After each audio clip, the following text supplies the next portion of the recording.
ചേട്ടാ എന്തായി കാണിക്കുന്നത്? എന്റെ പൊന്നേട്ടാ 100 ലിറ്റർ ചൂടുവെള്ളം കിട്ടുന്നുണ്ട്, പകുതി ഒന്നും എനിക്ക് കിട്ടുന്നില്ല. അതിന് ഇത് അടിച്ചു പൊട്ടിച്ചിട്ട് എന്ത് ചെയ്യാനാ? നമ്മൾ വാങ്ങിക്കുമ്പോൾ നോക്കി വാങ്ങിച്ചില്ലെങ്കിൽ ഇങ്ങനെയായിരിക്കും. വേറെ മോഡൽ ഞാൻ കാണിച്ചു തരട്ടെ. നിങ്ങളൊക്കെ ഈ സോളാർ വാട്ടർ ഹീറ്റർ വാങ്ങിക്കുന്നത് എങ്ങനെയാ?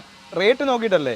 ഒരു കടയിൽ പോകും, റേറ്റ് ചോദിക്കും, ഏറ്റവും റേറ്റ് കുറഞ്ഞ നോക്കി നമ്മൾ എടുക്കും. ഈ 100 ലിറ്റർ എന്ന് പറയുന്നത് നിങ്ങൾ ഇത് കണ്ടോ, ഞാൻ ഒരു ഉദാഹരണം പറയാം. ഇത് കണ്ടോ, ഈ ട്യൂബ് കണ്ടോ? ഈ ട്യൂബ് എന്ന് പറഞ്ഞാൽ 8 ട്യൂബാണ് ഈ വി ഗാർഡിൻ്റെ ഈ മോഡലിനകത്ത് വരുന്നത്. പക്ഷേ ഈ ട്യൂബിലുള്ള വെള്ളം കൂട്ടാതാണ് ഈ ടാങ്കിൽ 100 ലിറ്റർ കപ്പാസിറ്റി പറയുന്നത്. പക്ഷേ ഇപ്പോൾ കാണിച്ച മോഡലൊക്കെ ഉണ്ടല്ലോ, അതിനകത്ത് അതിനകത്തൊരു 7 ട്യൂബേ ഉള്ളൂ. ആ 7 ട്യൂബിനകത്ത് വെള്ളം കൂടെ ചേർത്തിട്ടാണ് ഈ പറഞ്ഞ 100 ലിറ്റർ അവർ പറയുന്നത്. അപ്പോൾ എത്ര ലിറ്റർ നമുക്ക് ഉപയോഗിക്കാൻ കിട്ടും? ഒന്നാമതറിയാമല്ലോ, സോളാർ ഉള്ളിടത്ത് എല്ലാം ഉള്ളൊരു പ്രശ്നമാണ്, ഈ ലൈനിൽ കിടക്കുന്ന കുറേ വെള്ളം പോയിട്ടേ ചൂടുവെള്ളം വരത്തുള്ളൂ. അതുകൂടെ കഴിയുമ്പോഴത്തേക്ക് നമുക്ക് ഒട്ടും കിട്ടില്ല. അതുകൊണ്ട് സോളാർ വാട്ടർ ഹീറ്റർ നിങ്ങൾ വാങ്ങുകയാണെന്നുണ്ടെങ്കിൽ ഉറപ്പായിട്ട് ട്യൂബിൻ്റെ എണ്ണം നോക്കണം. അത് കൂടാതെ തന്നെ സ്റ്റോറേജ്, ടാങ്കിൻ്റെ സ്റ്റോറേജ് ആണെന്ന് ഉറപ്പായിട്ട് നോക്കുക. അതുകൊണ്ട് BIS അപ്രൂവൽ ആണോ നോക്കുക.